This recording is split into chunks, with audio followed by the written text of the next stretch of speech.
위하여 구주가 나셨다. Savior is born.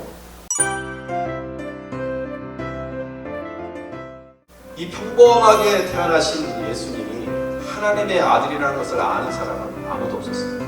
이렇게 중요한 소식을, 이렇게 귀한 소식을, 이렇게 온 세상에 미칠 큰 기쁨의 좋은 소식을 왜 이렇게 영향력이 없는 사람에게 알려주셨나요? 왜 이렇게 이름도 없고 영향력도 없는 이 목동들에게 이 귀한 소식을 전하셨을까요?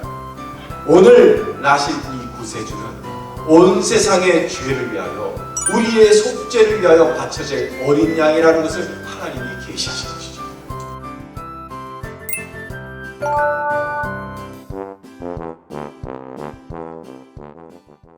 본문을 한번 교독해 볼까요? 한 절 한 절 이렇게 나누어서 교독해 보겠습니다. 모든 사람이 호적하러 각각 고향으로 돌아가며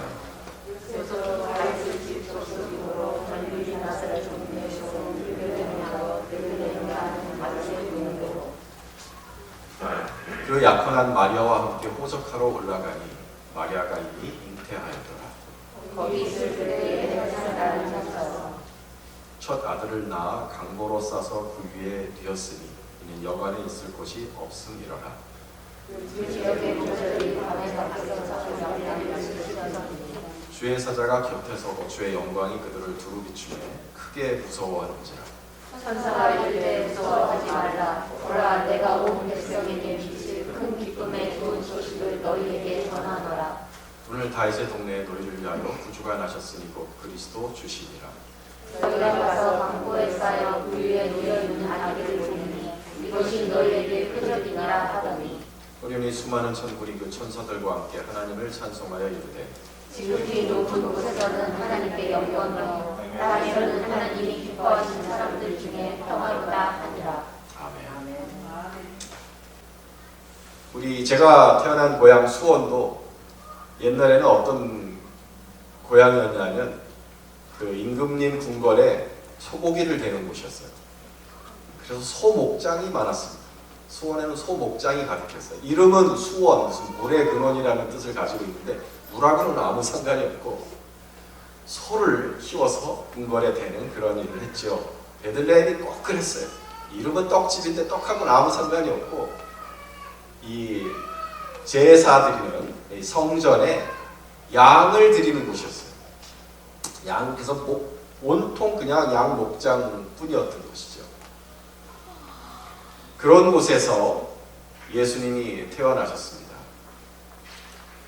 이 평범하게 태어나신 예수님이 하나님의 아들이라는 것을 아는 사람은 아무도 없었어요.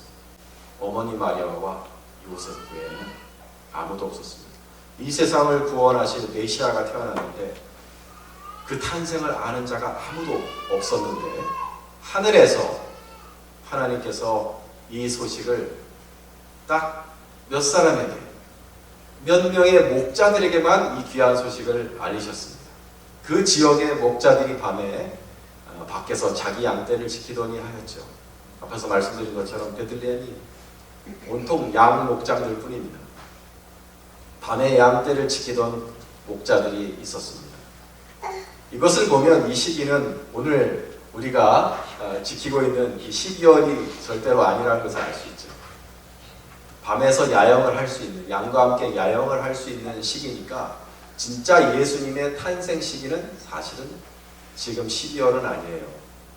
아마도 4월부터 10월 사이에 어느 날이었을 것이라 생각을 합니다.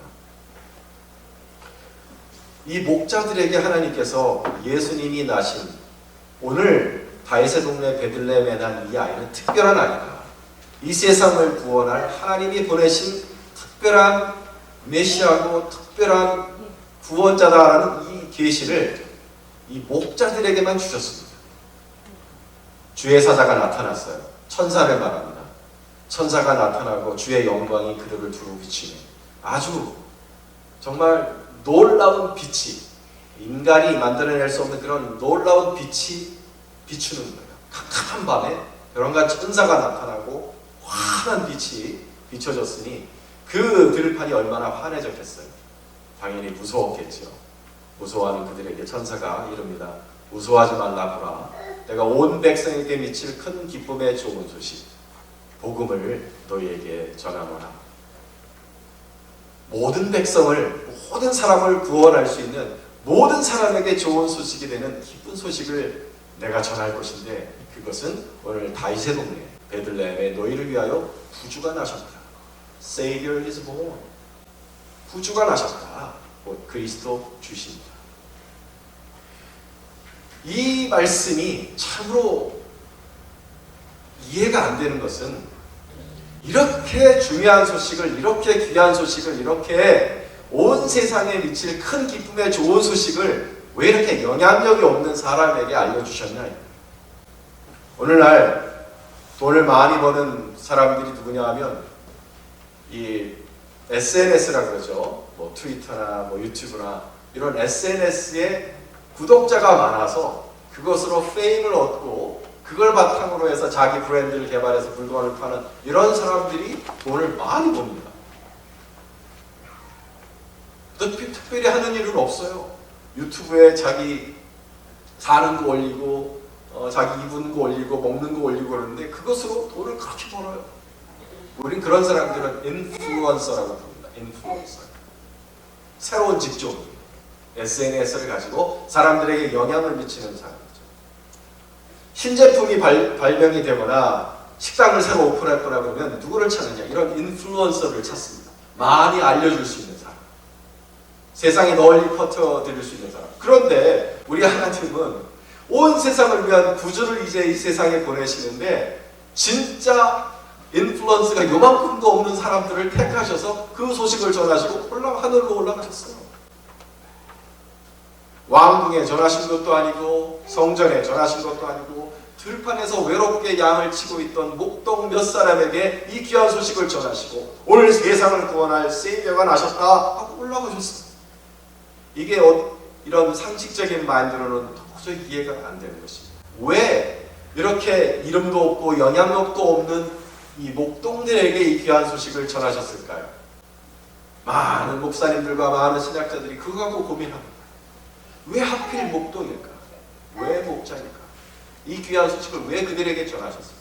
어떤 사람들은 그들이 가지고 있는 경제적인 지위, 낮고 천한 경제적인 지위에 초점을 맞춥니다. 그 당시에 목동들은 낭만적인 직업이 아니에요. 말씀드렸다시피 4월부터 10월까지 들판에서 같이 야영을 하면서 양을 키우는 겁니다. 그러니까 양을 밖에 내놨다가 우리에 집어넣고 이렇게 출퇴근이 있는 직업이 아니에요. 4월부터 11월까지 위탁을 받아서 양떼 수십 마리를 몰고 저 남쪽 헤브론부터 위에 도단까지 그 풀이 있는 곳을 따라다니면서 4월부터 10월까지 야영하는 직업이 목자입니다. 목자. 그러니까 험한 일인 거죠.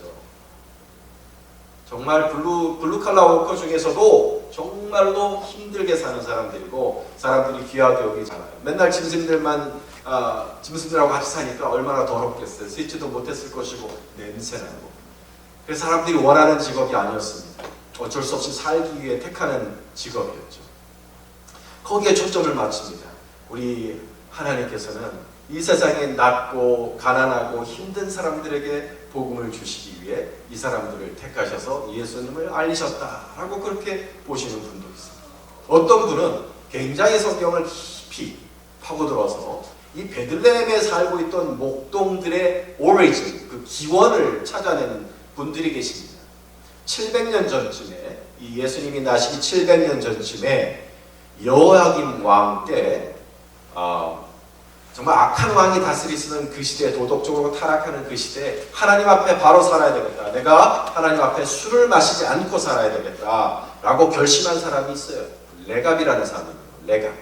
레갑이라는 사람이 그 후손들에게 명합니다. 너희는 포도원을 짓지 말고 포도주를 마시지 말고 집도 가지지 말라. 무소유의 삶. 술도 마시지 않고 무소유의 삶을 삽니다. 밭도 경작하지 않기로 결심을 합니다. 이 세상과 단절하기로 결심을 한 거죠. 장막을 치고 양을 치면서 살아가는 거예요. 노마드라고 그래서 우리가 노마드라고 합니다. 그런 삶을 후손들에게 명한 사람이 있습니다. 그 레갑의 후손들이 사는 곳이 베들레헴. 나중에 느헤미야가 이제 성곽을 보수할 때 보면 그 베들레헴의 그 도지사격인 사람이 레갑 후손이라는 이야기가 나옵니다. 그래서 이 경건한 레갑의 후손들이 이 베들레헴에서 목동일을 하고 있다가 그 경건한 조상의 전통을 이어받아서 얼마나 그리스도의 재림을, 그리스도의 강림을 얼마나 기다렸겠느냐. 그래서 신앙을 가지고 경건하게 살던 레갑의 후손들을 우리 하나님이 찾아오셔서 그들에게 그 간절하게 기다리고 있던 그들의 신앙에 우리 하나님이 응답하셨다. 이렇게 푸시는 분도 계시죠. 그런데 그것도 아닌 것 같아요. 왜냐하면 700년 전에 그 귀한 신앙이 그때까지 전해졌을까? 베들레헴 지역에 그 레갑 자손만 있었을까? 그런 여러 가지 생각이 있습니다. 그러다가 제가 이걸 끙끙 앓았어요. 왜 목자일까를 일주일 동안 물어봤어요. 이게 중요한 것 같은데 하나님 무슨 의미가 있으니까 이 사람들을 택하신 거 아니에요. 하나님은 영향력을 보시고 택하신 게 절대로 아닙니다. 영향력을 보고 이 사람들이 어떤 소식을 어떻게 전할 것인가 영향력을 보고 이 사람들을 택하신 게 아니라 이 사람들을 택하신 데에는 하나님의 큰 의미가 있을 것이다. 그걸 연구하던 중에 하나님이 가르쳐 주신 게 있어요. 그것은 오늘 이 베들레헴에서 구세주가 나겠다고 예언한 구약 성경의 말씀이 있습니다. 구약 성경의 말씀 중에 미가서에 이런 말씀이 있어요. 베들레헴 에브라다야 너는 유다 족속 중에 작을지라도 이스라엘을 다스릴 자가 네개에서 네개로 나올 것이다. 그의 근본은 상고에 영원에 있느니라 함으로써 베들레헴에서 이스라엘을 다스릴 자, 즉 근본이 상고에 있는 하나님의 아들이 나오신다는 예언이 있습니다. 그래서 예수님 당시의 사람들은 모든 사람이 베들레헴에서 메시아가 나온다고 다 믿고 기다리고 있었어요. 그런데 4장 8절에 특별한 말씀이 있습니다. 너 양떼의 망대요 딸 시온의 산이요 이전 권능에 따르고 예루살렘의 나라가 네개로 들어옵니다. 양떼 망대라는 말이 나옵니다. 양떼 망대라는 말이 나오는데 그래서 이것 때문에 베들레헴에 있는 양떼 망대에 초점을 맞추는 사람들이 나오기 시작하는 거예요. 성경을 풀기로 베들레헴에서 그리스도가 나올 때 어디서 나오느냐? 양떼 망대에서 나온다. 베들레헴에 망대가 하나 있어요. 망대가 뭐냐 하면요 이런 겁니다. 이렇게 생긴 거예요. Shepherd's Tower라고 합니다. 그러니까 양을 평지에서 같은 높이에서 보는 게 아니라 높은 곳에서 양떼가 어떻게 지내고 있는지를 셰퍼드가 보는 것을 Shepherd's Tower라고 그래요. 저거를 망대라고 합니다. 베들레헴 지역에 아주 특별한 망대가 하나 있었어요. 그 이름이 뭐냐면 에델의 망대입니다. 에델 망대. 굉장히 중요한 이름이에요. 에델 망대인데 오늘은 없어요. 이제 성지 순례를 가셔도 에델 망대는 그 지역에 없습니다. 그런데 이 에델 망대에서 그리스도가 오시리라 믿는 사람들이 점점 나타나는 거예요. 에델 망대가 어떤 곳이냐고 우리가 그걸 보면은 오늘 이 예언이 어떻게 성취가 되는지를 아는 것이죠. 가만히 보았더니 에델 망대는 특별한 곳입니다. 이스라엘 전역에 다 사람들이 양을 치고 삽니다. 목동들이 온 전역에 흩어져 있어요. 그런데 에델 망대에서 양치는 목동들은 특별한 거예요. 왜냐하면 에델 망대는 어떤 곳이냐? 속죄제를 위해 바칠 어린 양을 준비하는 곳이었다는 것입니다. 흠없고 점없는 어린 양을 바쳐야 되는데 그래서 이스라엘 전역에 이 제사장들이 레위들이 다니면서 흠없는 암양을 찾습니다. 흠없는 암양이 새끼를 되었을 때 그 암양을 이리로 데려오는 거예요. 에델 망대로 들어와서 여기서 새끼를 낳게 해요. 그래서 에델 망대의 목동들은 성장한 양떼를 돌보는 사람들이 아니라 뭐요? 어린 양들만 돌보는 곳이고요. 흠없고 점없는 어린 양, 속죄를 위하여 피 흘릴, 성전에서 피 흘리고 죽어갈 어린 양을 예비하기 위해 만드는 곳이 바로 에델 망대입니다. 그래서 저는 이 목동이 밤에 양을 지키고 있는 이 목동들이 에델 망대의 목동들이었을 것이라고 그렇게 짐작을 해봐요. 이들을 찾아오셔서 예수님을 계시하신 데는 의미가 있었던 것입니다. 그것은 오늘 나실 이 아기는, 오늘 나실 이 구세주는 온 세상의 죄를 위하여 우리의 속죄를 위하여 바쳐질 어린 양이라는 것을 하나님이 계시하신 것이죠.